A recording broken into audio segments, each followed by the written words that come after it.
What is poppin', everyone? Welcome to the Mix 10th year anniversary showcase. I am your host, Justin Woodward, co-founder of the Mix, the Media Indie Exchange, Black Voices in Gaming, indie team in Terabang Entertainment, and an advisor on the Humble Black Game Developer Fund. I am with my amazing co-host, Candace McKinney. What is up, Candy? Hey, Justin, and hey, everybody out there. My name is Candace, and I am so excited to be here co-hosting the 10th anniversary Mix Showcase. Thank you so much for having me. That's right, Candy. This marks 10 years, and it's been an amazing journey. We went from our first showcase in the cafeteria at IGN, and then expanded to showcases around the world. During 2020, we completely shifted to virtual events, garnering millions of views each year. That is so impressive, Justin. You know, the Mix team has accomplished so much, so today we are going to celebrate. We've got over 80 games to show you. We're going to be highlighting different genres, gameplay, and artistic styles developed by some of the most talented devs from all over the globe.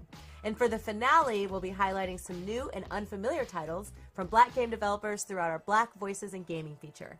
Before we get started, we have to give a huge shout out to all of our sponsors. Limited Run Games, Raw Fury, Razer for providing the PCs for the production and more. We also want to give a huge shout out to Intel for the Intel Game Dev Boost program, and thanks to all of the industry and publishing sponsors who helped make this showcase possible. We want to thank the devs and publishers, Akapura Games, Assemble Entertainment, Critical Reflex, Draw Distance, Goblins, Graffiti Games, Hype Train Digital, Merge, Modern Wolf, Movie Games, Neon Doctrine, Noodle Cake, Tiny Builds, Whitethorn Games, and all the developers who are participating. We also want to thank our broadcasting partners, IGN, GameSpot, Steam, and Twitch. You guys are amazing. You guys, we've also teamed up with Valve to showcase games on the stream in order to support the devs. Be sure to check out the Mix 10th Anniversary Showcase page on Steam, where you can learn more about the games, buy games that are available now, or add games to your wish list for ones that haven't been released yet. Wish lists really help the devs, so let's make it happen. Definitely pre-order the games, wish list the games. That definitely helps. Enough with the long-winded intro. Let's hop into our first set of games with a first look into a fun action-adventure game that is reminiscent of Miyazaki's masterpiece, Kiki's Delivery Service. And we also have a new announcement of a game called In Stars and Time, as well as the world premiere of Cassette Beasts from Raw Fury. Let's get started. Let's go.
Surgir la luz.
Hi, I'm Alexi, audio director on Tinykin.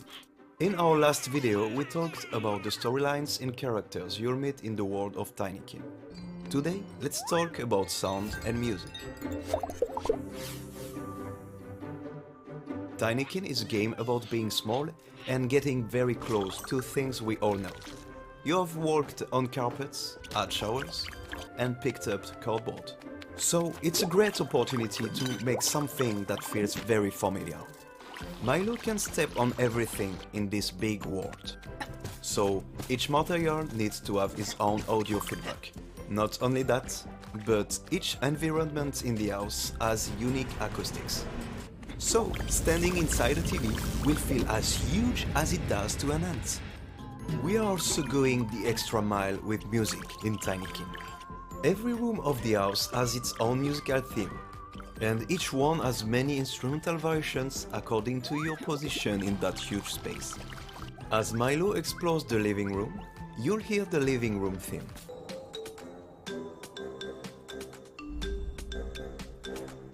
But when he enters inside the piano to save a lost ant, the music will seamlessly blend to the piano variation of the living room.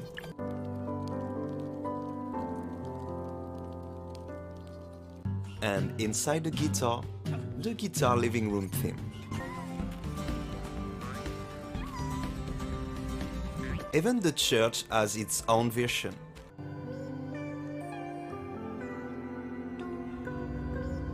Each room has more than 5 musical variations to help them feel like full living societies. Last but not least, voices. Milo's abilities are represented by living creatures named the Tinykin. They each have slightly different personalities, so they have to sound unique.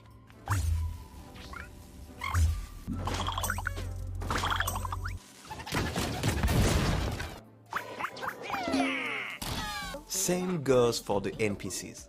Silverfish and Dung-Beaters are very different people in this world. So they need to have voices that represent their identities.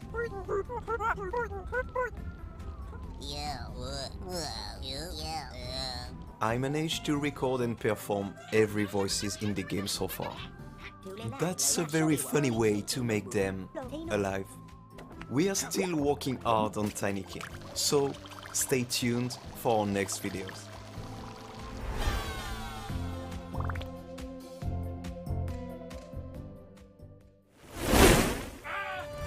Hey there, we're back.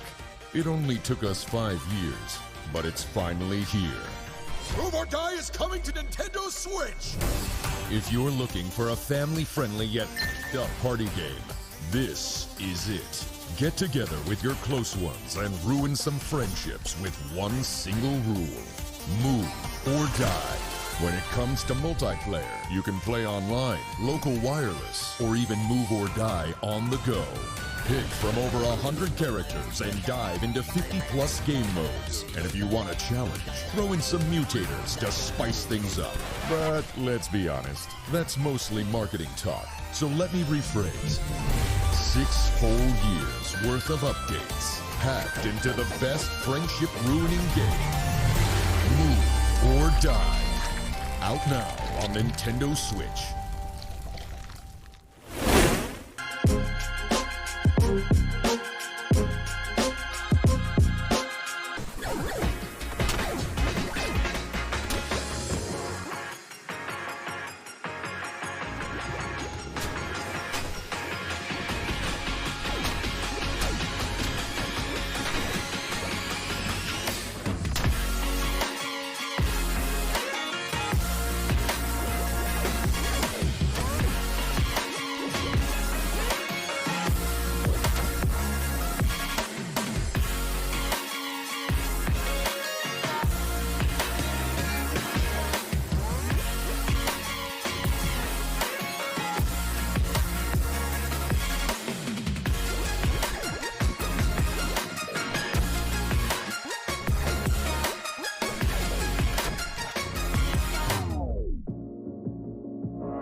Wow, those first set of games, chef's kiss. I've been anticipating Soundfall since their crowdfunding campaign on Fig, and it looks fantastic. Mika and the Witch's Mountain looks magical and gives me the warm and fuzzies. Well, speaking of the warm and fuzzies, Justin, up next is a segment of family-friendly games, starting with the world premiere of a new multiplayer narrative-driven RPG called Paladins. Let's check it out. Can't wait.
Hi there, Thais, game designer at Seed by Seed Studio. We are happy to present you our second game.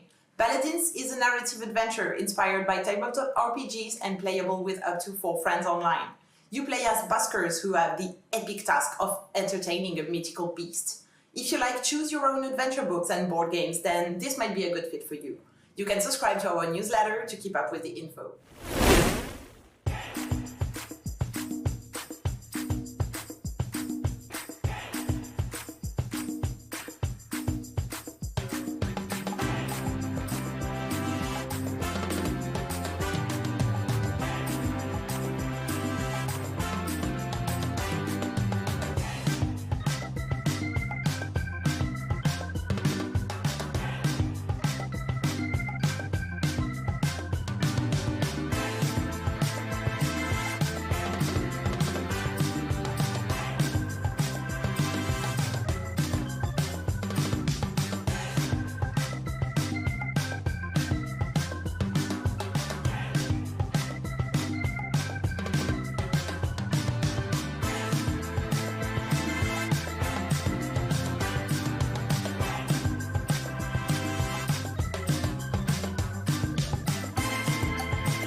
You are Lil Gator. Fall is here and you're back on the island, your favorite place in the world. You can practically see the wonderful memories come to life all around you. The best part is, Big Sis is here too. There's just one problem. She's still stuck in her schoolwork. There's only one way to get her to play with you. You've got to remind her how things used to be. In Lil Gator Game, you'll explore every corner of the beautiful island on the lake. Thanks to the help of your best friends, there are hats to wear, terrible monsters to beat, and new pals all over the place. If you want to impress Big Sis, you'll need all the paws you can get. Some friends are in grave danger. Others, not so much. Actually, it looks like that other guy was fine too. Whoops. Don't worry, you always have the chance to make things right. This bunny's craftsmanship will make a great addition to the playground. Now that you've got all this paper, time for some arts and crafts. Those quests gave you a bunch of great ideas. How about a new hat, or a new sword, or a new shield? There's no better way to bring color to the world. All right, you've got your new gear. Now what? Why don't you sled down a hill as fast as you can? Scale sheer rocks that only a kid would dare, and go higher with every bracelet you find. Get a bird's eye view by gliding across the island. Don't worry about all that water. Gators know how to swim. Uh-oh, looks like you might be lost. It's cool. Just head for something tall. You'll find your way again in no time. And what's the harm in getting lost anyway? There are all sorts of cool secret spots to find. With all this heroism, there's no way Big Sis can say no. At least that's what we hope. There's an island full of wonder, adventure, and friendship waiting for you in a little gator game.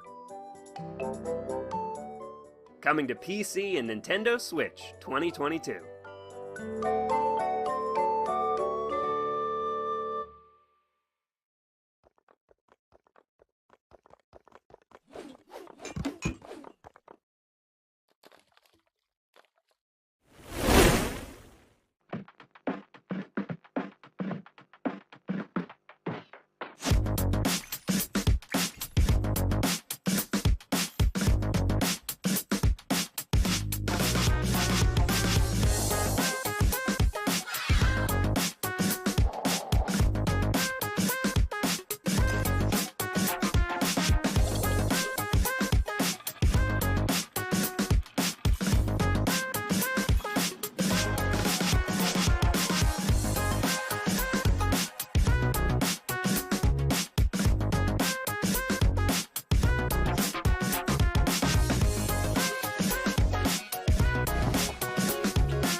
Welcome to Camp Canyonwood, where campers learn valuable survival skills like wood chopping, archery, and fishing.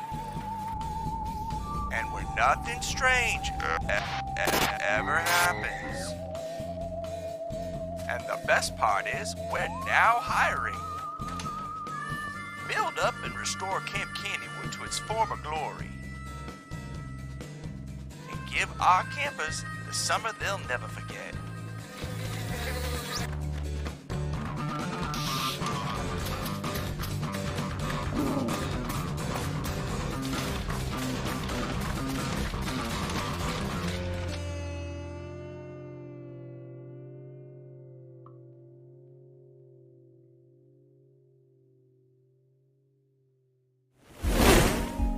There's so much going on in my head.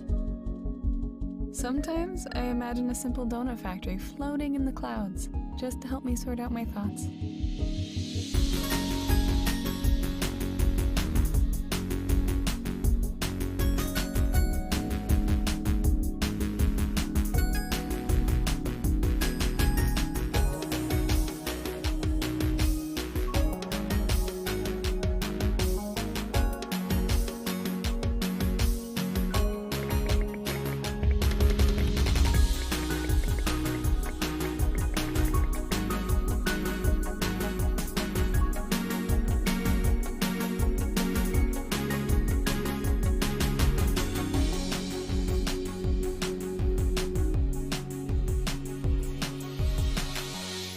Will you help me? NECA Ghost Jump is an action puzzle platformer that takes place on NECA World. And before we get into gameplay, I wanted to go over some of the backstory for the game. Here we have NECA Man proposes to NECA Girl. Uh-oh, those daggone space dog pirates seem like trouble. And sure are, they crashed NECA Man and NECA Girl's wedding. No!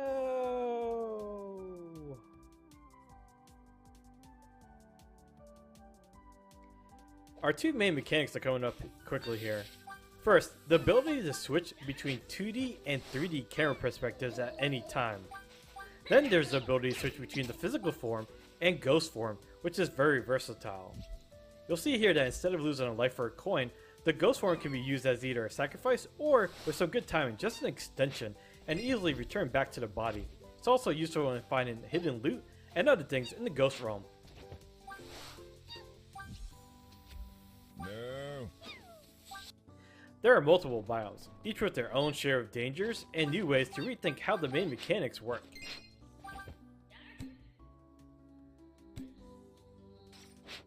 Here's another advantage of the ghost form, being able to deflect projectiles back to enemies.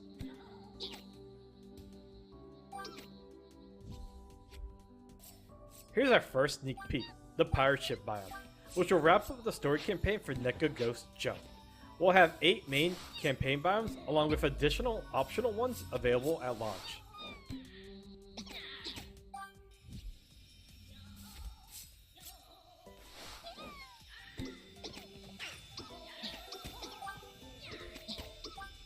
Here's our second super sneaky sneak peek, which is super hot off the bug squashing line. NECA Ghost Jump runs flawlessly on the Nintendo Switch.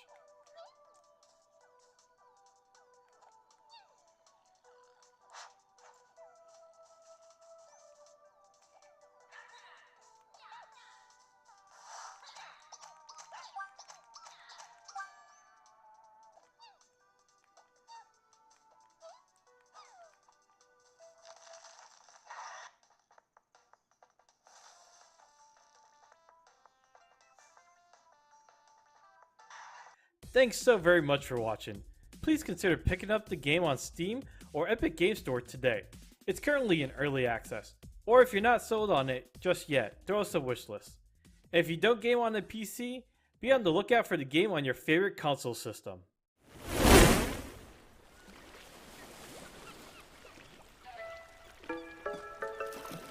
Sandal.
Hi everyone, my name is Saffron and I'm the creative director at Kitten Cup Studio.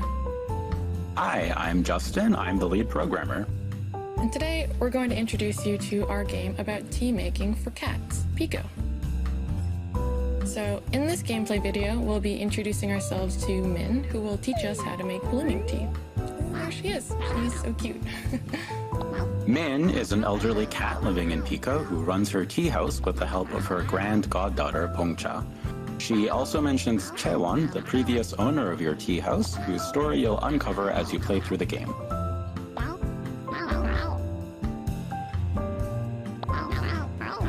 Now that we've introduced ourselves and Min, let's make some tea. So in this tutorial, Min is going to walk us through the basics of making blooming tea, which is her specialty. Cats can teach the player new styles and recipes for making tea, which they can then use in their own tea shop or on their own. What you're seeing here is one of the starter tea sets, the Cute tea set, and it's one of the many tea sets you'll be able to use to make tea in this game. I really like this tea set.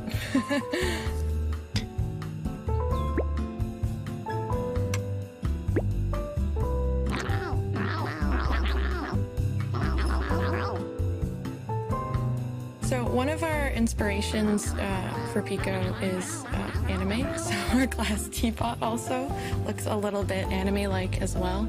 And as you can see, when you pick up and move objects around, that they'll have a little bit of a squash and stretch to them as well, so that they feel a little bit more fun.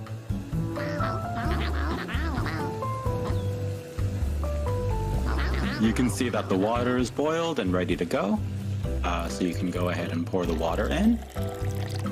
The glass teapot is a really good fit for this type of tea because you can see the blooming happening inside of it.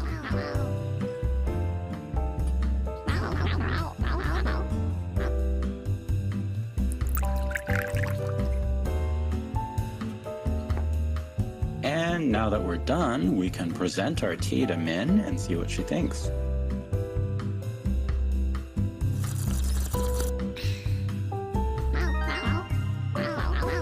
And it looks like she likes it. Yay! And that's the end of our tea tutorial with Min.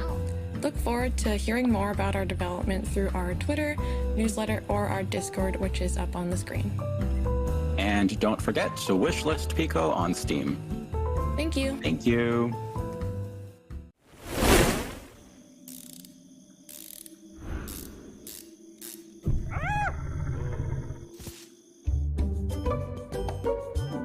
Meet Doug, your typical animal lover and shelter employee.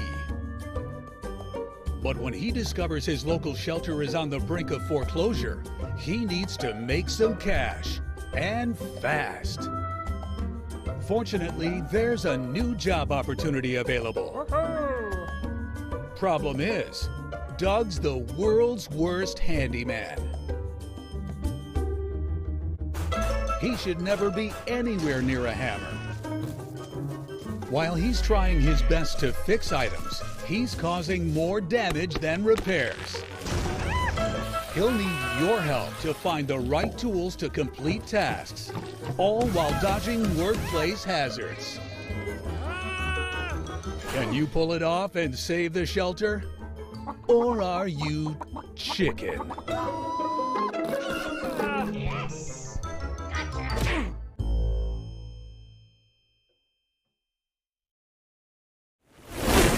Definitely feeling the warm and fuzzies with that last selection of games. Kind of reminds me of our friends over at Wholesome Games, right? Yeah, shout out to Wholesome. They always give me the warm and fuzzies for sure.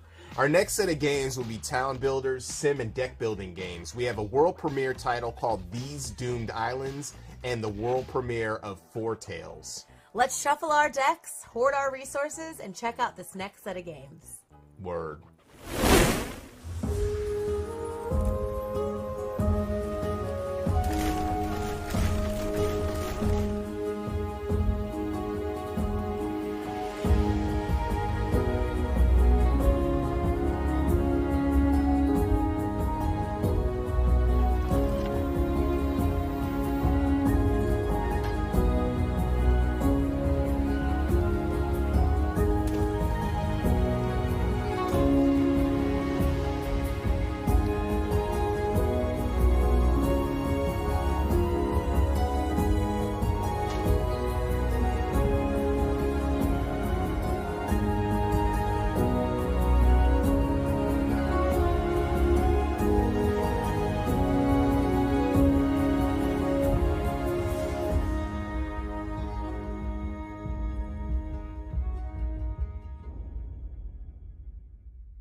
Hi, I'm Maciek from Quite OK Games, and today I would like to show you the very first gameplay preview of our upcoming game, Lysara Summit Kingdom.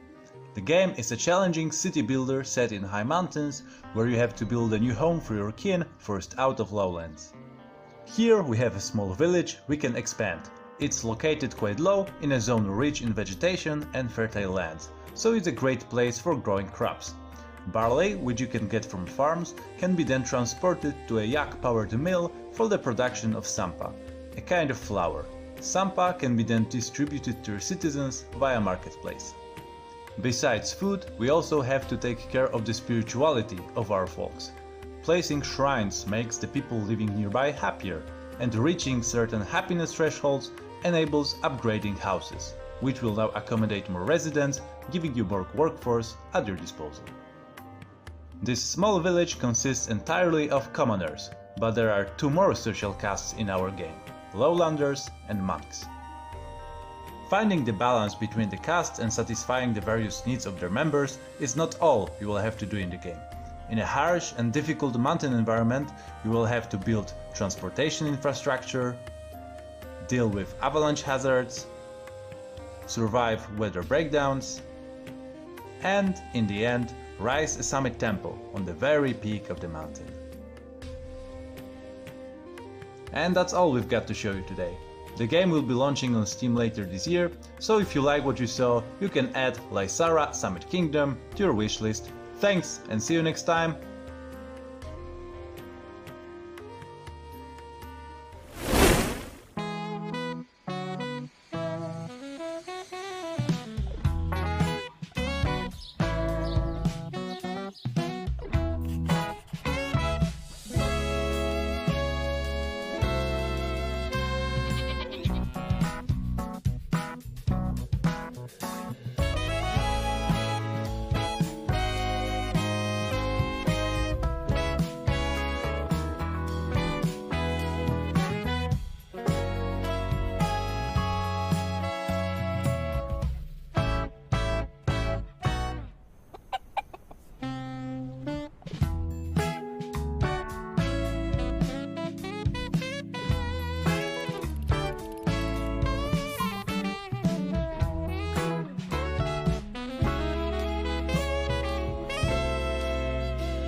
Hi there, I'm Andrew, the creative lead here at Triple Vision Games in the UK.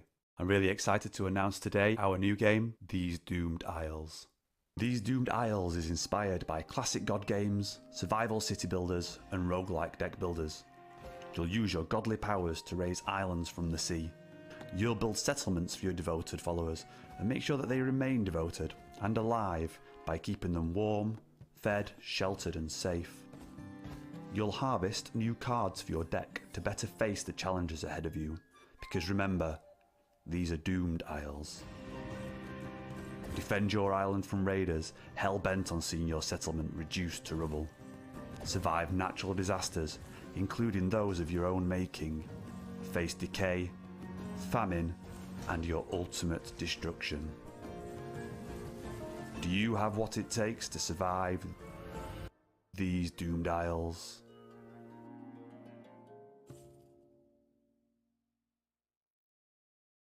So that was our first look at These Doomed Isles, exclusive here on The Mix. Now, as a small team, getting feedback from players throughout development is a vital part of what's going to make this game as good as it can be. So we're planning to run a series of closed alphas throughout the year. You'll find the link to sign up on our Steam page, which we just launched about 10 minutes ago. So if you like what you saw, head on over there. While you're there, give that wishlist button a little tap. And also, please sign up for the closed alpha so that you can play a part in building these doomed isles. Okay, bye-bye.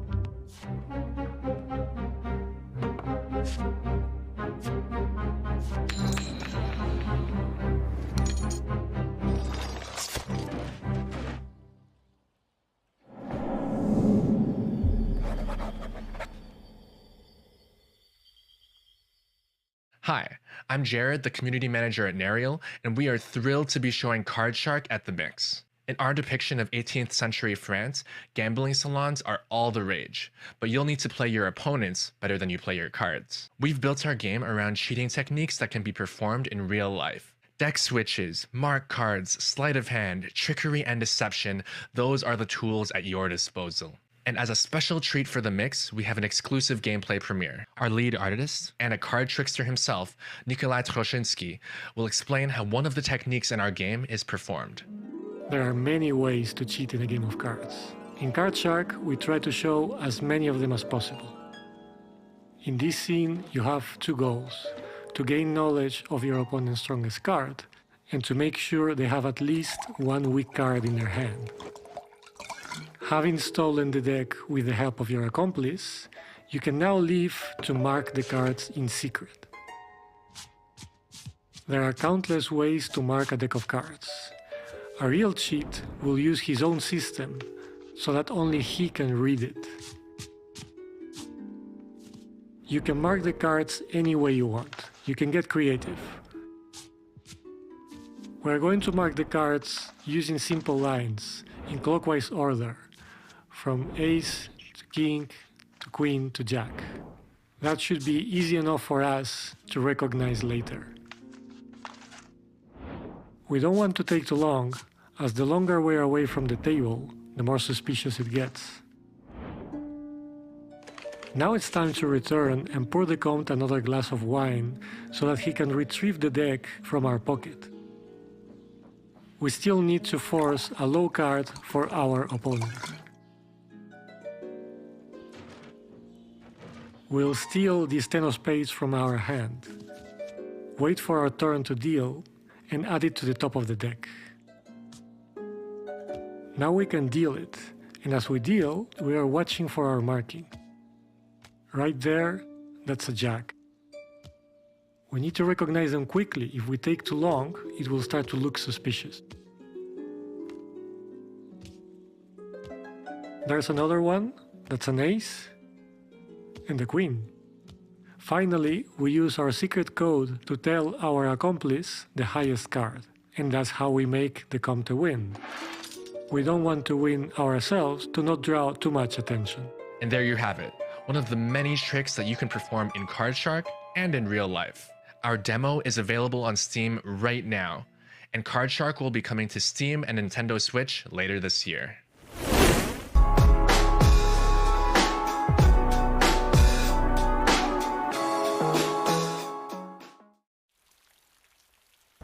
So, would you like to know the fate of the realm? Good. Then let's begin. First, pick a card. Aha! The thief. You know, I once heard a story about a thief and his friend who were asked to steal a magical lyre. But it was heavily guarded. and it wasn't exactly smart to attack the guards head-on. So, they had to get creative.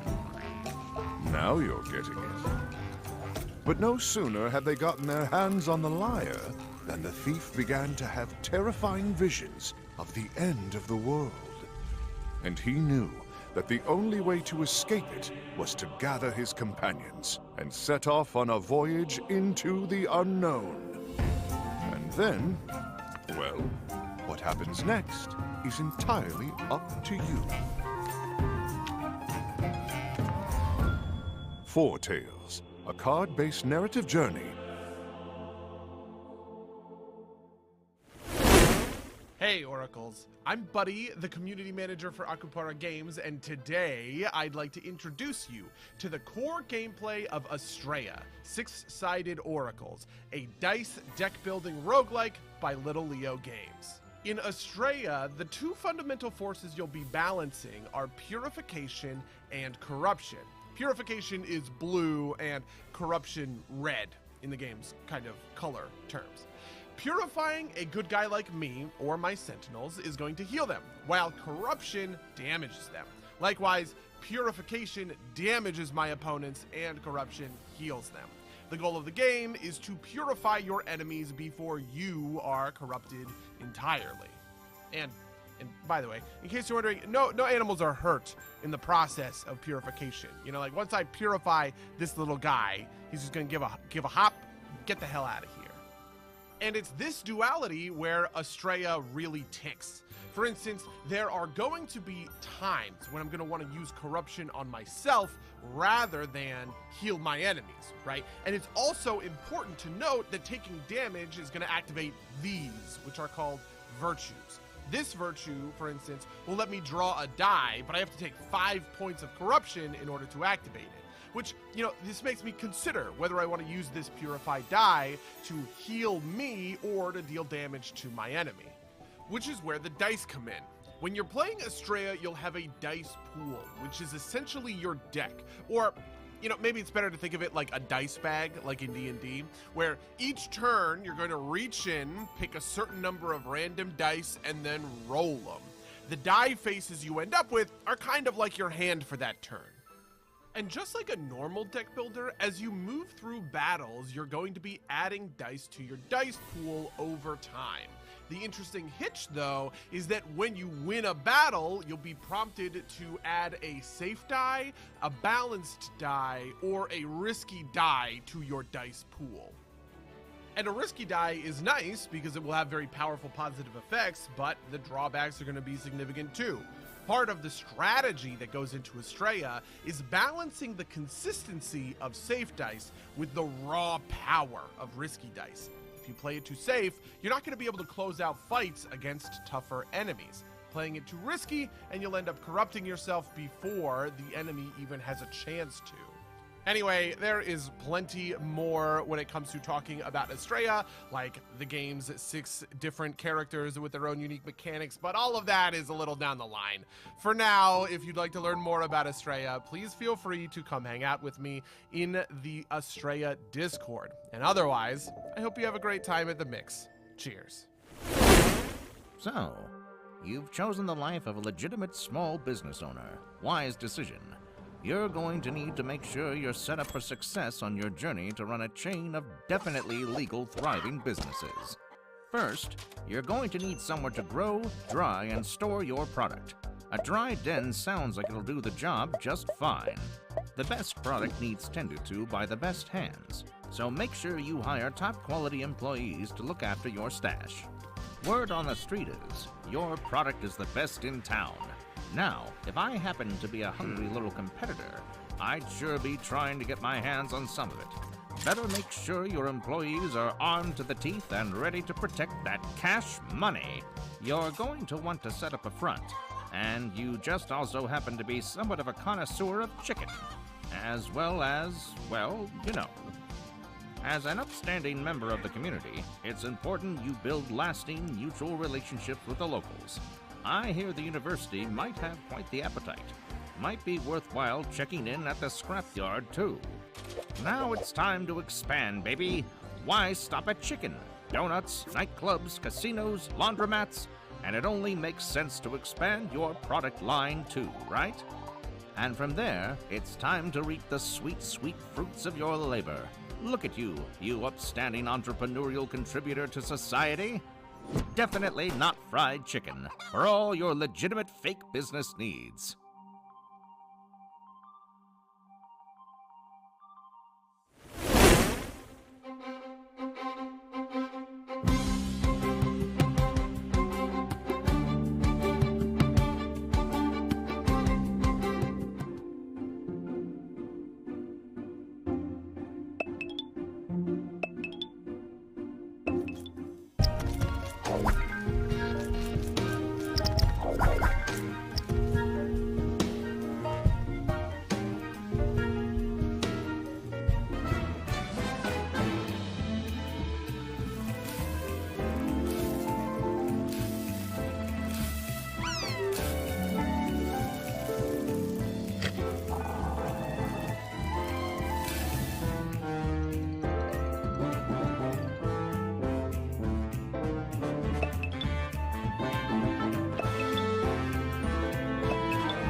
It is so great to revisit Lysera Summit Kingdom from the Winter Mix Fix. It is looking gorgeous and a breath of fresh air technically. And also, These Doomed Isles is a fascinating twist on the city building genre. Yeah, it's like Tetris pieces and cards. It's so dope.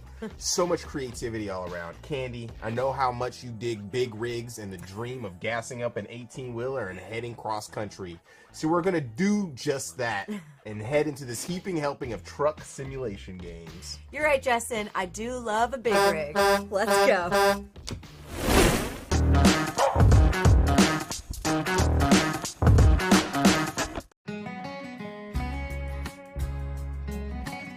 Hi everyone, we at Truck World Studio are excited to reveal the first gameplay of our upcoming game, Truck World Australia.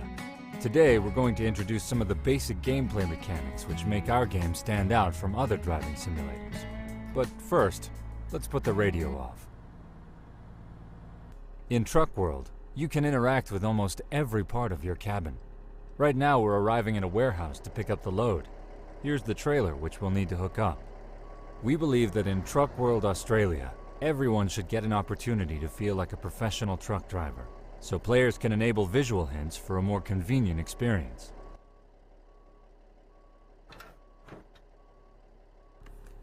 And now, here's why Truck World is different from other truck simulation games. Let's leave the cab to complete some final steps. Let's make sure the load is secured,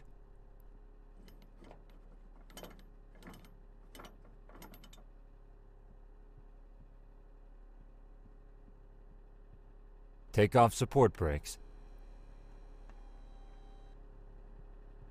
and attach the cable. Looks like we're ready to start.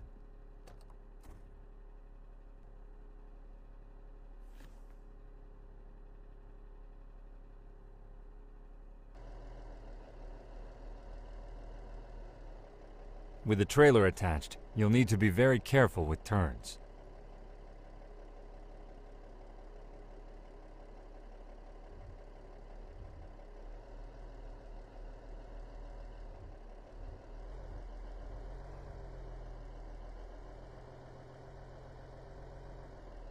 That's it for today. If you enjoy the progress, make sure to wishlist and follow Truck World Australia on Steam and in socials. We'll have more news to share very soon. See you.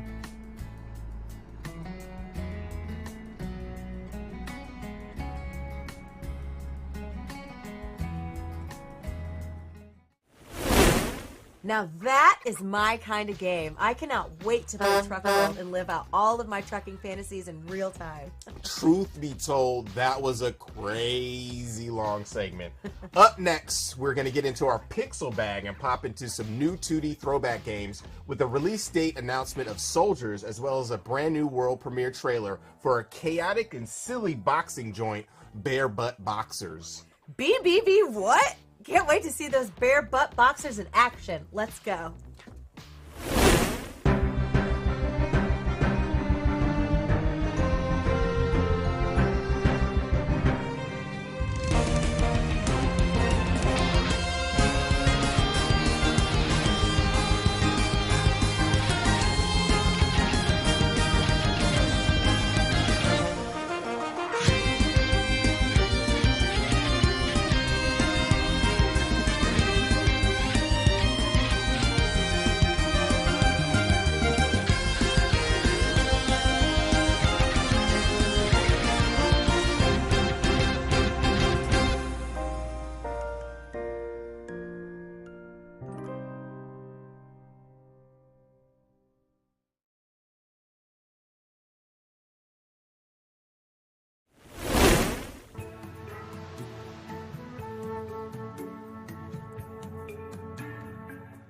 What's up, everybody?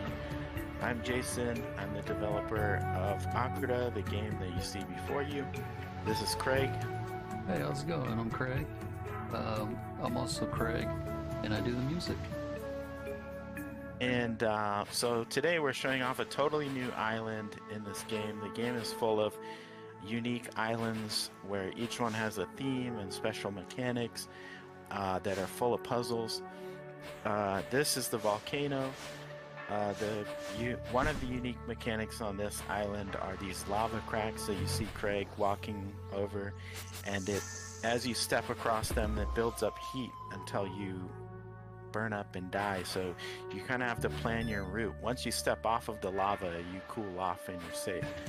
And each island has a special block that's unique to each island. So in this case, there's these metal blocks that once you heat them up enough, they get primed like a bomb, like a kind of traditional Zelda game type of bomb. So as you can see there, he used it to blow up that wooden block that was in his way to get that ruby. And each island has a... Got excited. Yep, got too excited. Be careful. You have to find the right path. Then, yeah, so once you get enough gems, then you bring them to the god of each island. Another unique thing on this island that Craig has just found are these angry fire spirits that are defending the island. And so there are puzzles where this spirit is trying to kill you, so you have to... trying to block me? Yeah, you tried to bomb, yeah. That's pretty difficult, and when you defeat each one, it becomes even more difficult until you defeat the third one, and then there's like a very cool item that you get when you do that, but we won't reveal that today. That's for the players to discover. Yeah, so then if you go to the right, and then you go up, so Craig has 6 gems now, so he's gonna go visit the god, the volcano god, and unlock something new. That guy looks awesome. Thank you. And yeah, so what are these? He's awoken these little fire dudes, and we won't reveal what they do today. The players will find out. But there's lots of stuff in this game like this where you discover something new and you have to experiment with it to find out what it does. Thanks for joining us.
We just follow the path.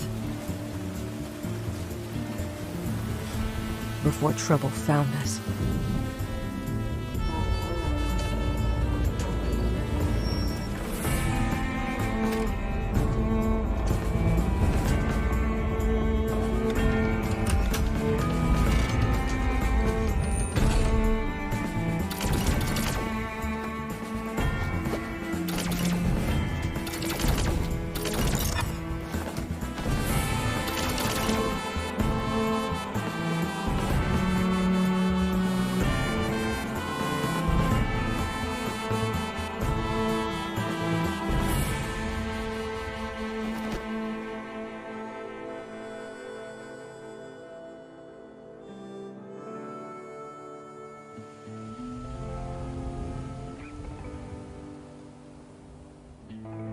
For her daughter's spirit has been locked away.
Hyper Gunsport is all about arcade action, precision shooting, and tight jumps, clutch saves, and epic slams, but the only thing you can shoot is the ball. It's cyberpunk volleyball with guns.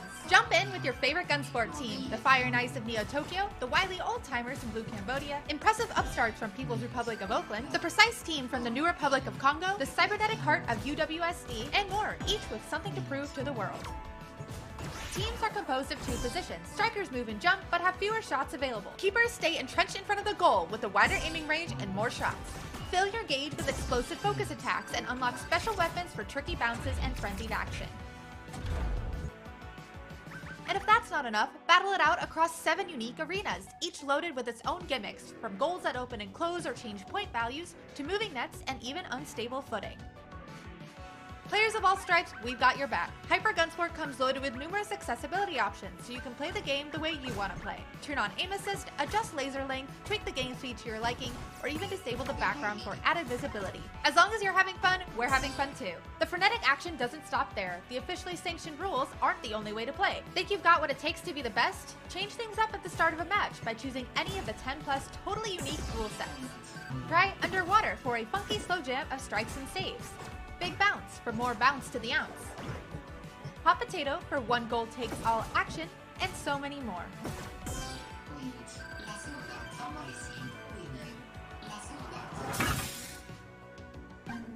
You've got the mechanics down, so can you step into the spotlight? Blast your way through Circuit Mode, an 8-round tournament for 1 to 2 players, and learn more about your team's motivations for winning the world's game. Do so to unlock alt outfits and arenas. Up to 4 friends can also play in local versus mode. Speaking of friends, we are so excited to announce the addition of Steam Remote Play Together. Friends or frenemies couldn't make it over for couch co-op? No problem. Connect online for some fast-paced Gunsport action.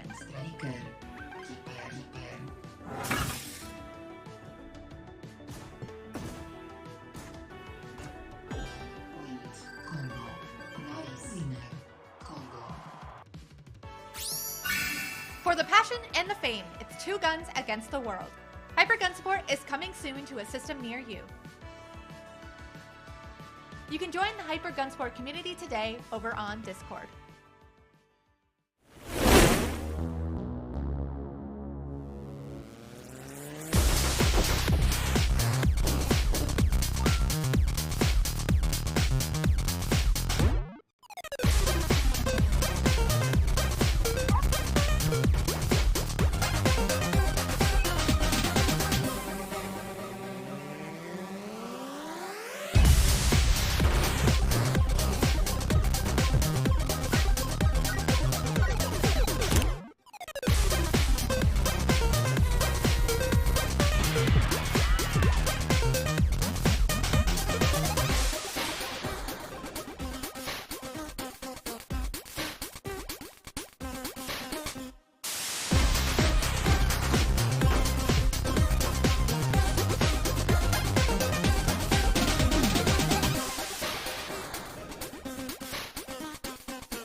Bare Butt Boxers and Blossom Tales 2. So many bees and so many pixels.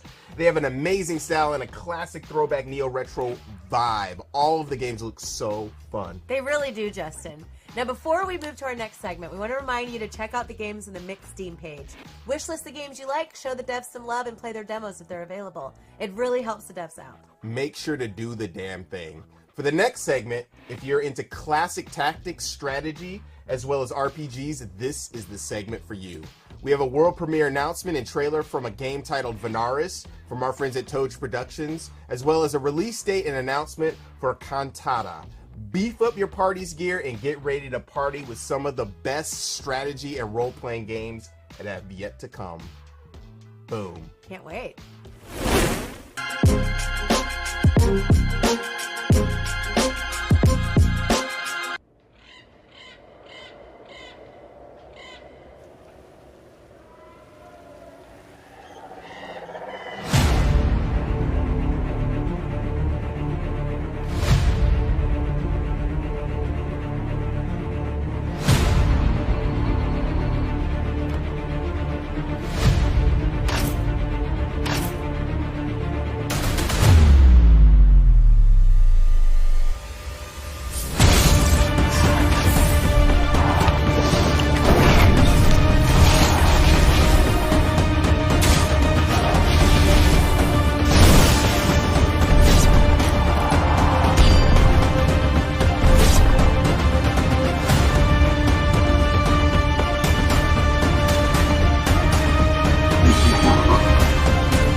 Around the world, the giant monsters known as kaiju are menaced. Monster attacks taking place worldwide. Complex collapsed underneath with 300 gathering here in Bombay.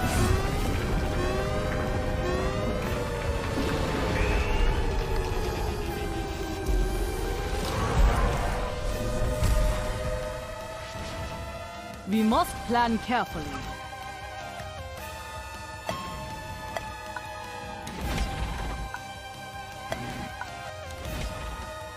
The kaiju are powerful, but predictable.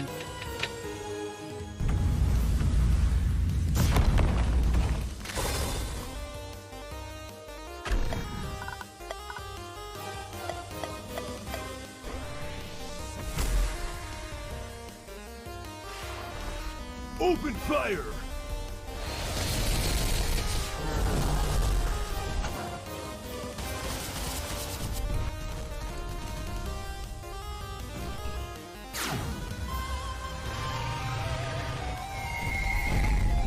Yeah! It's not enough!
Hello, adventurers! I'm Buddy, the community manager for Akupara Games, and today I'd like to dive deep into the gameplay of Absolute Tactics: Daughters of Mercy, our upcoming turn-based tactics RPG from Curious Fate Games.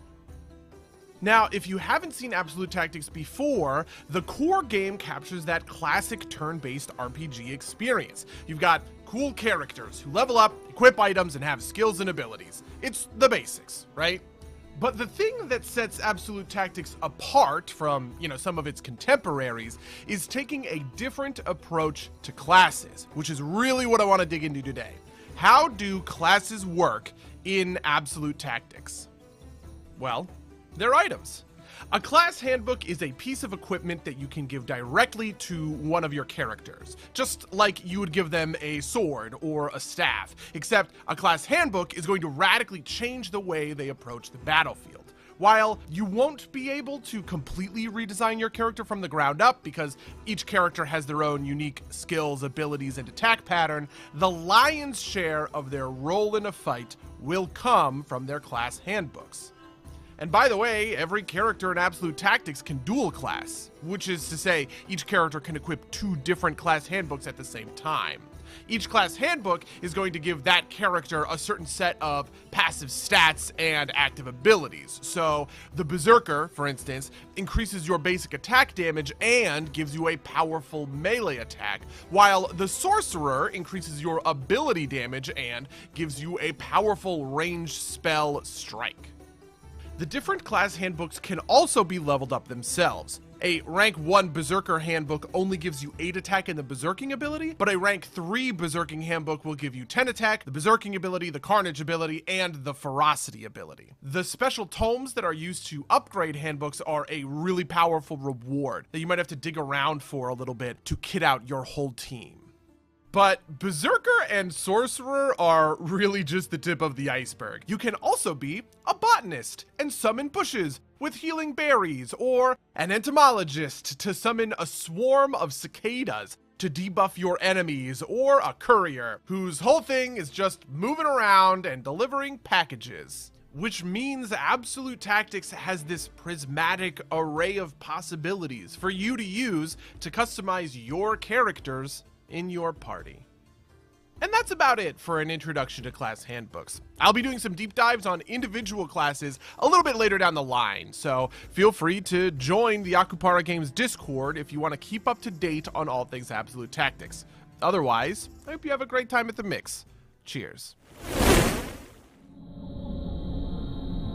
If I told you what I've seen, would you even believe me? I've seen empires rise and fall, and spoken with gods, sights beyond comprehension. But I don't need to convince you. You can see for yourself.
We were not ready for their divine judgment.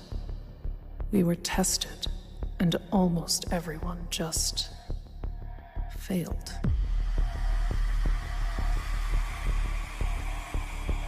Their dark mysticism shattered an era of enlightenment and ushered in the dusk of the 21st century.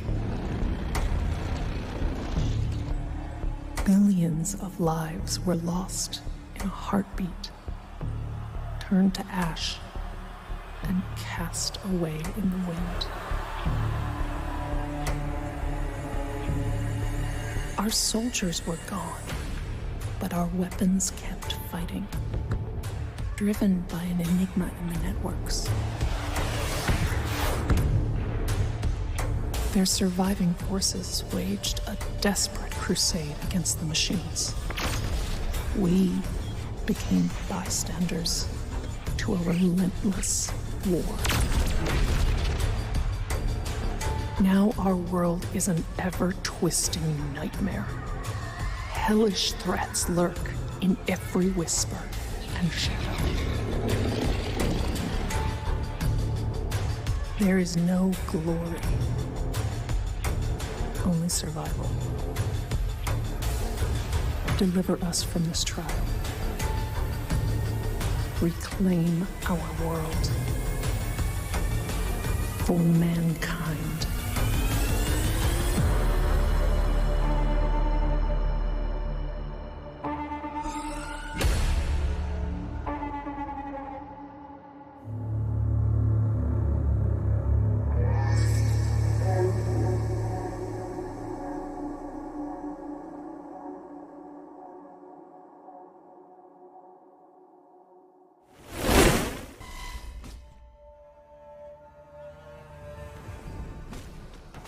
Hi, my name is Julia, and as a community manager of Gatewalkers game, I am proud to tell you a little bit more about it. Gatewalkers is a cooperative action RPG. What makes it special is survival elements which are extremely important during the game.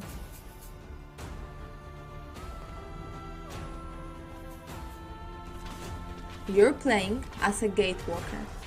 You are the warrior, and you want to save your dying world. To do that, you have to travel through various worlds using a portal.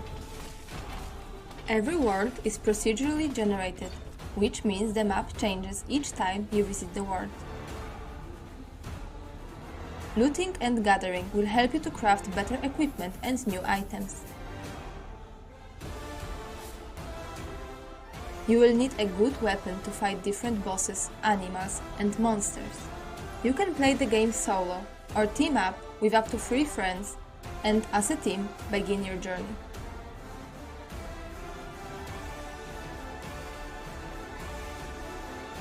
The core element of the gameplay is combat. It is truly skill-based.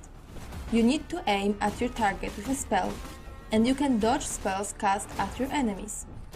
During your quests, you can choose from multiple solo combos or use different passive spells. Finally, if you are playing in a team, you can cast powerful combos together. In Gatewalkers, there are no predefined classes. Each item gives you a unique set of skills. You can mix them to create your own unique character. Remember, you are what you wear.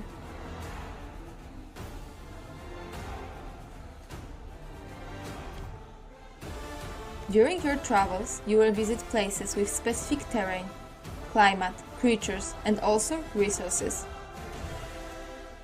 You have to survive freezing blizzards, wild monsters, scorching sun, the darkness, toxic fumes, but it is just the beginning.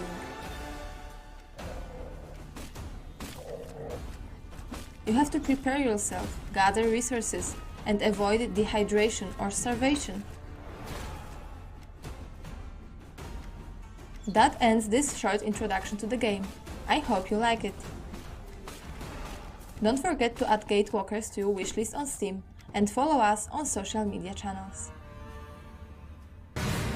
Don't be afraid of portals. Become a Gatewalker.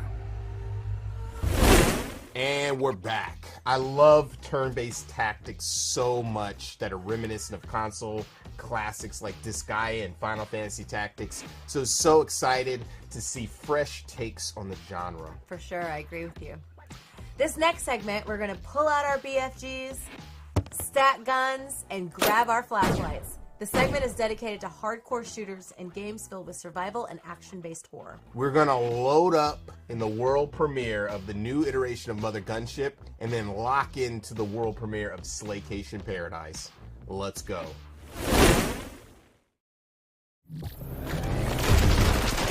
The indie hit first-person shooter, now even more first-personing. Welcome back, recruit. You do something different with your hair? You know the deal. Aliens, Earth. Let's blow stuff up. Come on, that's all you got? Death won't get you out of this, recruit, but upgrades might. Build the weapon of your dreams. Oh, who's gonna go boom boom? Oh, you are. Huh. Intuitive and powerful. You got friends? Bring them and die. Fight together. More. Okay, enough, too much. Now that's just... Seriously? I'm starting to think this was a bad idea.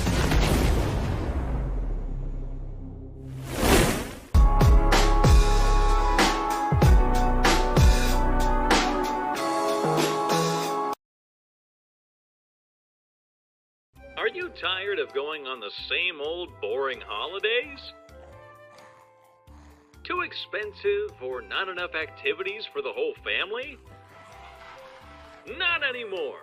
Introducing Slaycation Paradise. We provide everything you need to break free from reality. Visit our many unique and exotic locations available. Enjoy cultural exchanges with the locals and slay away your worries. Slaycation Paradise is the only trans-dimensional travel agency to offer fully inclusive slaying moments. Our catalog of premium weapons and defenses provides you with the best and most inclusive Slaycation experiences throughout the multiverse. Getting dismembered by zombies has never been so much fun. Kids love it. Uh-oh, looks like little Johnny here is about to be eviscerated. Not to worry, our state-of-the-art Respawn-O-Matic brings you back from death's door. Good as new. When exploring the world of apocalyptic disasters, it's also important to stay well-fueled. Visit the last stop for a refreshing Lumpy Gregory cocktail after your tour. And don't forget to gear up for another fun family trip. Where will you visit next? Slaycation Paradise. Come slay with us.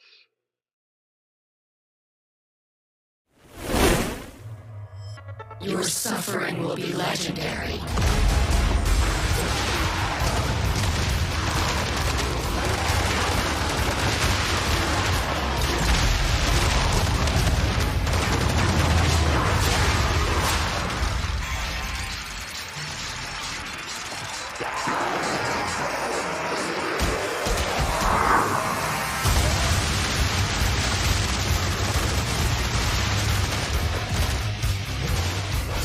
Do you want to see something scary?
Hi everyone. Today we'd like to show you the development progress of our game, Void Train. It's a sandbox survival game in which you build and defend your interdimensional train while traveling across the void, full of islands and obscure creatures. You can play it solo or in online co-op with up to 3 friends at your side. With our latest update, Railroad Duel, you will meet enemy trains and outposts. For now, reckless Nazis have only one simple goal: the destruction of your train. In the next update coming this spring, we're going to bring enemy AI to a whole new level, as they will use different tactics to steal your valuable resources and objects, so stay vigilant. To fight back, you will need advanced weapons. In Void Train, you can customize weaponry and add special elemental damage, like fire or shock to your guns. In the future, we'll bring an even bigger variety of weapon modules into the game. Void Train is currently available in early access on Epic Games Store and is coming to more platforms later this year. See you out there in the void.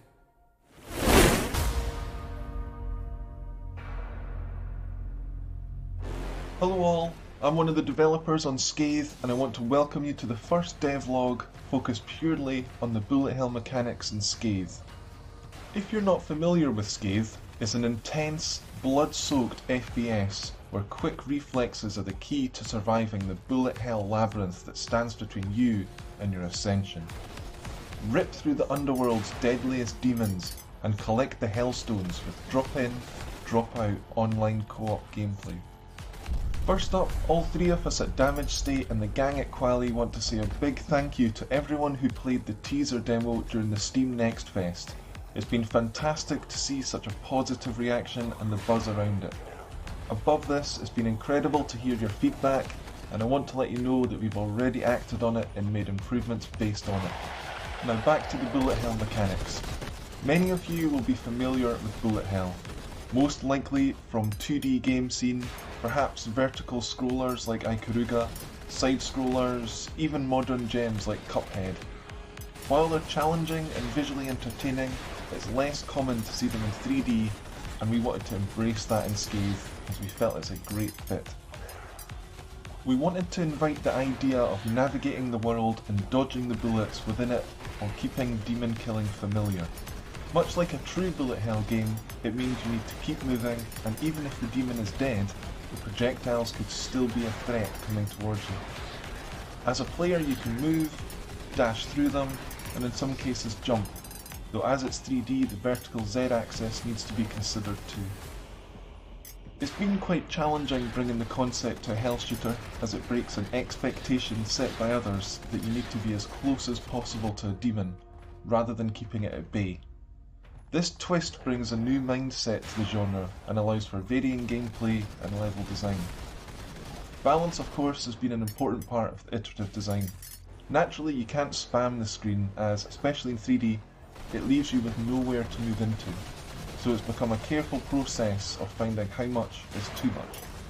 This, coupled with explosive chasers, a blend of easy and difficult demons using land, sea and air, all makes for an intense, sometimes frantic, but fun variation on the classic Hell FPS. That's all for this devlog on Bullet Hell. Scathe is an ongoing work in progress, and we have lots to share down the line. Until then, thanks for listening, keep the feedback coming, and talk to you soon.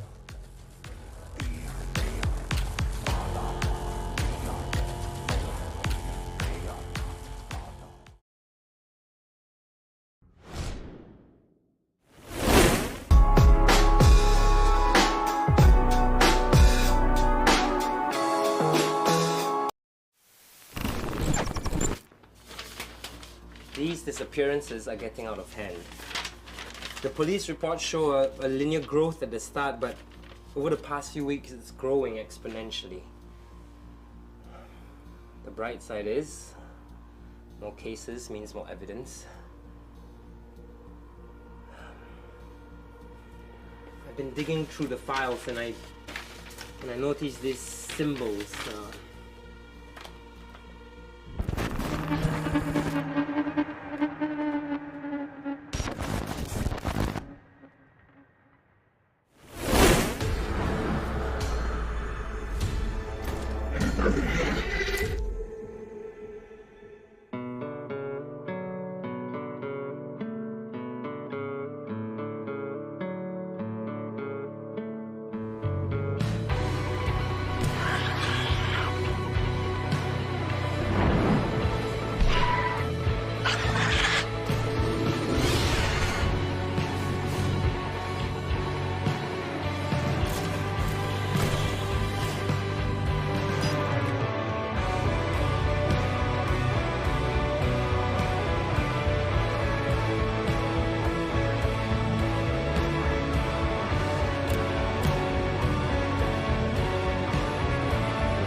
Those last few games creeped me out. It was great to see that a new version of Mother Gunship is being released. Justin, what do we have next? Within the last 10 years of curating and producing the Mix showcases and 12 years of production under my belt, one thing is evident: making games is tough.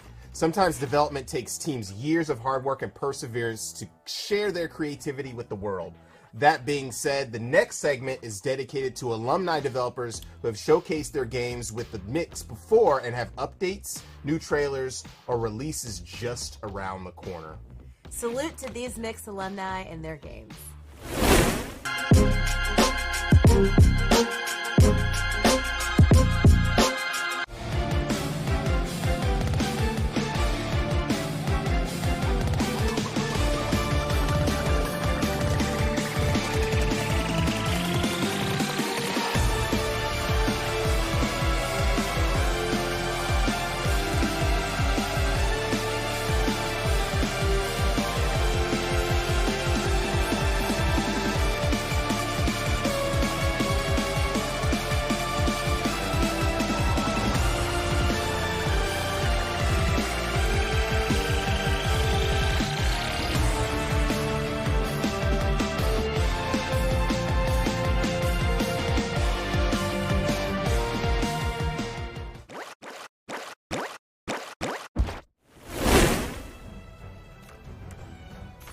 My name is Brad Johnson, and this is Demon's Mirror.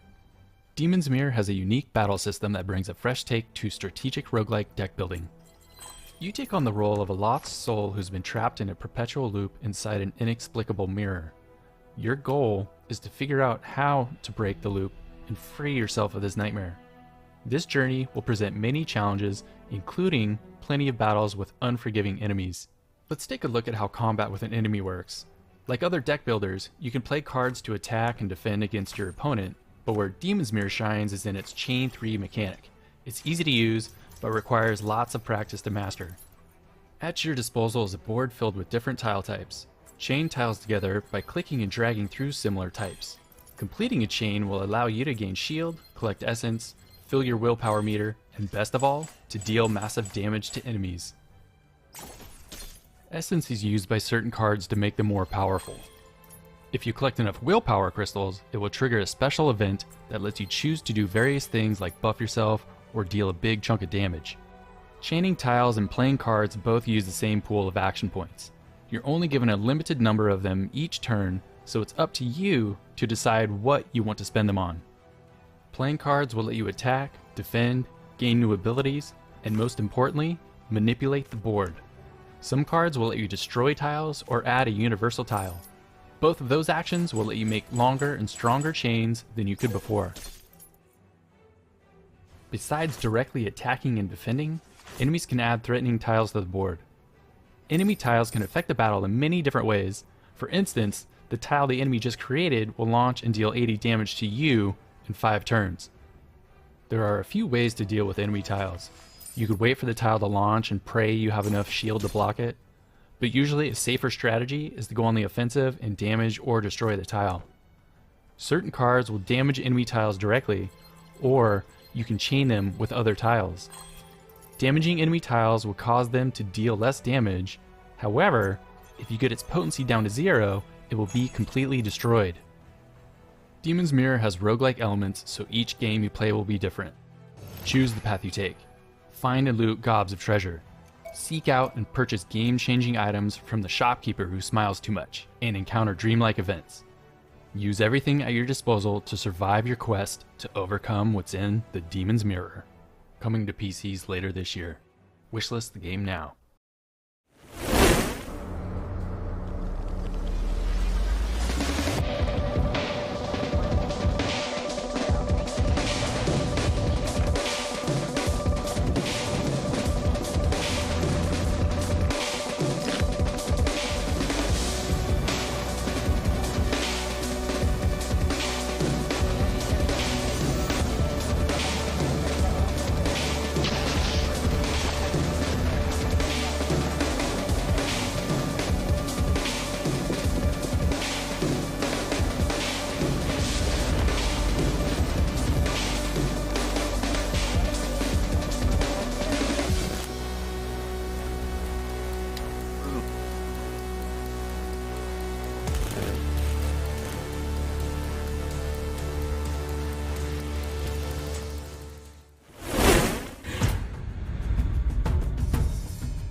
When you begin your Coromon journey, you'll be provided with many different options when it comes to both difficulty and customization. Coromon features 5 difficulty settings, 4 of which are preset difficulties, while the 5th is a complete array of custom settings that will allow you to specifically cater the game to your playstyle. On the preset side, we have an easy mode which will recover health on level up, halve the price of items in the shop, and allow for healing items to revive fainted Coromon. Normal mode has no special rules and is the recommended difficulty setting for newcomers. Hard mode adds Coromon permadeath upon fainting, though do note that Coromon can be retrieved by lowering the difficulty setting later. This setting also disallows escape from wild battles. And finally, we have insane mode, which includes the hard difficulty settings and only allows for 1 capture per route, with the exception, of course, being perfect Coromon. It also disallows the use of teleporting items. As you can see, each of these difficulty options are specifically catered to different types of players. If you're looking for something on the more casual side, you can play on easy or normal, and if you want something more similar to a Nuzlocke run, you can play on hard or insane. Over to the custom mode option, these can be broken down into 3 categories: easier game settings, harder game settings, and randomization settings. Easier settings just allow for more customization and toggles for the perks added in the previously mentioned easy mode preset. Harder settings allow you to specifically customize some of the harder options and has a few settings including toggles for the presets for hard and insane mode, but also fun stuff like restricting what you can capture. You can set it to wild Coromon only, you could set it to only trainer Coromon, or both, and you could even limit how many visits you can make to a trainer hub in order to heal. Finally, we have the random settings, which are unlocked by defeating Voltgar, the first boss of the game. These allow for a huge amount of variance between playthroughs. You could choose to randomize all enemy trainer Coromon, all Coromon skills, all wild Coromon, Coromon traits, evolution paths, items including those found and in quests, and a whole lot more. There are also subsettings for some of these as well. For example, you can choose whether or not you want a random evolution to allow for the Coromon to evolve into a lesser stage Coromon, or if you still want them to improve by evolving it to a higher stage Coromon. All in all, Coromon offers far more options than most games in the genre. This finally allows players to choose settings that best fit them, allowing for an insane amount of customization and replayability.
Hi everyone, my name is Mickey and I'm producer of Serial Cleaners here at Draw Distance. We're a Polish studio based in Krakow.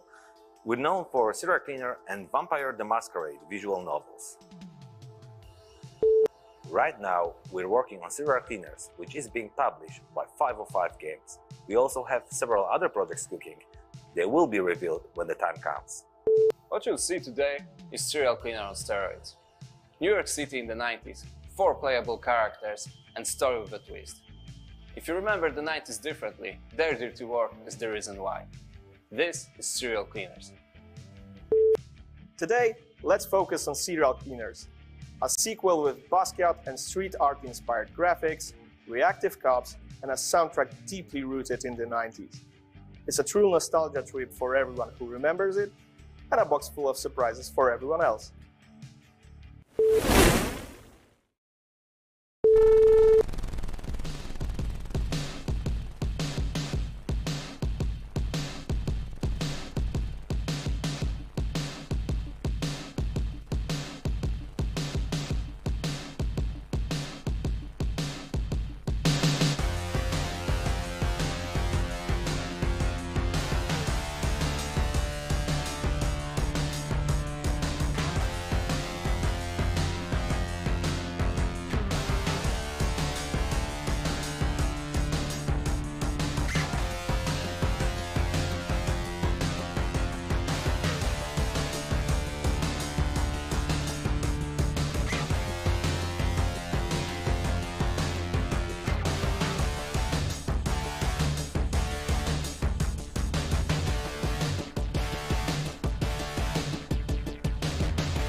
Shout out to all of the Mix alumni. Orbital Bullet was released just yesterday, and we will have more updates on the website. Also, make sure to check out the updates on the Steam page, as well as wishlist the games and support the developers with some love. Now, for our final segment, we're going to slide into some narrative story-based action-adventure titles. First, we'll go out to sea with a gorgeous new title called Submerge Hidden Depth. Then get into some underwater exploration with Silt. We'll wrap things up with a tiny yet gargantuan adventure with Small Land. We'll be right back after these dope trailers. See you soon.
This'll finally get us out of this junkyard. And bam! Come on. There's nothing to turn around. What the?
Hi, my name's Dom, and I'm the technical director at Spiral Circus Games. Hi, I'm Tom, and I'm the art director at Spiral Circus Games. Today we're going to show you some exclusive gameplay footage from our debut game, Silt.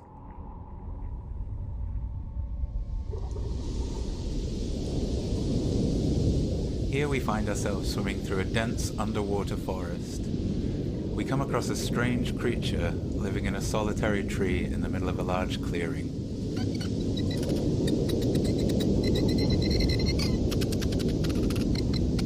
The creature seems to want something from us. Maybe it's asking for food? Let's swim down and see if we can find something for it.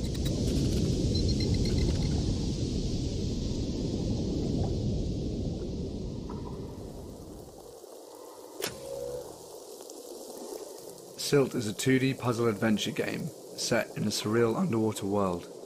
You play as a diver who wakes up alone and trapped, with no choice other than to travel further into the abyss.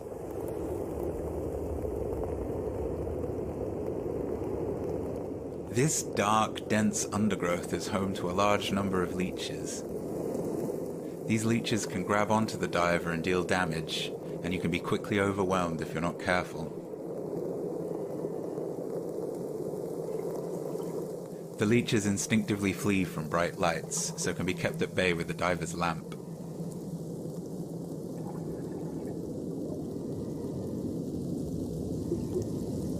Moving further ahead, we find a small school of bulbfish. These creatures use the bright lights that emit from their heads to keep the leeches at a safe distance.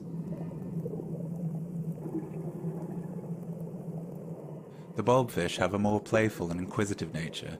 They seem to want to follow the diver. If we move slowly and keep them near us, they might keep us safe from the leeches for a while. At the very bottom of this tunnel, we come across what the creature in the tree wanted from us. It's a big juicy grub. The grub clamps onto our head, disabling our headlamp. If we didn't have these bulbfish around us, the leeches would be closing in and we'd be done for. Now we must carefully make our way back to the entrance of the tunnel and deliver the grub to the creature in the tree. If we move slowly and carefully, we can maintain this formation of bulbfish around us and hopefully make it back to the entrance unharmed.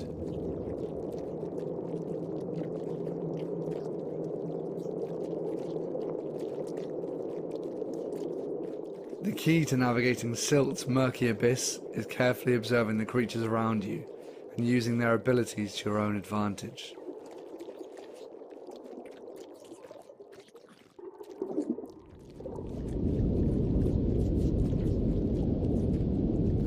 Silt will be available to buy later this year, and if you like what you've seen so far, you can head over to Steam and add it to your wishlist. Thanks for watching.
Hello to everyone at the Mix Showcase. I'm Danny, the community manager at Merge Games, and I'm with Ross, who's the product manager on Smallland. Hello.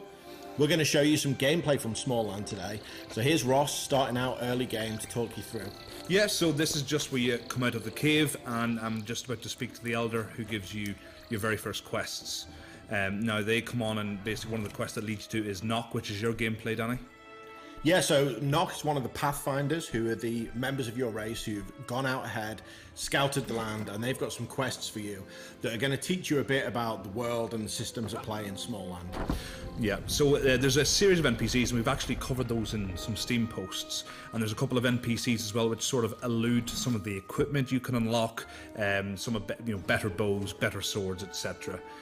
So one of the things we have now is we have quite a late game quest, and to do that we need to do some prep. So whilst I was scavenging for resources, Danny was doing some nice home building. Yeah, so you'll make your main base up in the trees of Smallland, but you can build anywhere in the land, and you can make a really nice little forward camp for when you're out exploring, adventuring, and you want people to be able to personalize and decorate these houses. And you can see here, nice bit of lighting, and you can decorate the interior of it. Customization is really important to us. Here is a much bigger build that I built later, and one of the great things is that your friends can join your world and come and explore, and this is where Ross has come to have a look around what I've built. Yeah, so like Danny says, I'm just having a wee peek around trying to pilfer any resources he has, checking out some of the trophies there. And like Danny says, it's one of the great things about Smallland, you know, we encourage people to be creative with their builds, and so having people build their home away from home, it's really enjoyable to see people like what people can come up with. So Danny's built this massive base, so what I'm doing now is I'm waiting for the tool rack, which I have, and I'm going to create some armor now, because we, like I mentioned, we have a late game quest. So what we're going to do now is do some prep, get ready, and then we're going to go hunting for some insects. So later game, Ross and I have come to the road biome because we know that's where there's some flies. I was doing a one-to-one battle, as you do, and then Ross kited in a load more trouble. I tried to nope out of it, but they followed me across the road, so I saw Danny and I thought he could help me. So we were taking on the flies, and we were about to defeat them, and then of course a cockroach came along. Now the thing about cockroaches is you can see in the bottom right where basically they have like a toxicity. That's where the armor comes in handy, because the bee sting makes you sort of resilient to those sorts of things, but of course you still take like physical damage. So once that happened, you're about to see it basically where my character dies. But you know, combat is very much part of a survival game. Yeah, and there's lots of things in Smallland that can and will kill you. but we hope you've enjoyed this little look into the world of Smallland. We've got so much more to show you, and we can't wait to show you more about the game. Thanks, everyone. And that is a wrap. 80 plus dope games from this year's 10th year anniversary showcase. We appreciate you tuning in with us, and all of the developers who showcased, and all of our partners as well. Shout out to our sponsors, Limited Run Games, Raw Fury, Razer for providing PCs for our production and more. Thanks to all of the publishers and developers who have supported the stream through their sponsorship, as well as participating in the showcase in general. We hope to see you all in person this week. It has been 2 years, but we are having a showcase in person with Limited Run Games. I can't wait. Shout out to our broadcasting partners, Twitch Gaming, IGN, GameSpot, and Valve. We couldn't do it without your support. Also, make sure to connect with the Intel Game Dev Boost program, which helps devs get technical support, visibility, amplification, and discoverability for their games. And don't forget to check out the Mix 10th Anniversary Showcase page on Steam, where you can learn more about the games, buy games that are available now, or add games to your wish list for games that haven't been released yet. These wish lists really help the devs, so please don't forget to do that. Make sure to do that. And if you want to support us, make sure to grab some Mix swag, shirts, stickers, and all that good stuff on our Roba merch page and get dripped out and draped up. Thanks to Wilmer Sound. We're in their beautiful sound stage and facility right now. The Mix team, Media One Productions, Timmy, Abe, Cope 32, Fully Illustrated, and everyone else who helped out with the production of this event. You can follow me at IcyJman on Twitter, and the Mix at Indie Exchange on Twitter, and Media Indie Exchange on Instagram and Facebook. Now make sure to stay tuned, because right after this show, we're going to head over to our live broadcast of Black Voices in Gaming stream, showcasing amazing games from Black game developers. It's going to be so dope. It's going to be great. Thank you so much for joining me, Candy. It's been a pleasure. Thanks for having me. It's always fun being here. Thank you so much. For sure. Thanks to all of you for tuning in. We will see you really soon. Peace.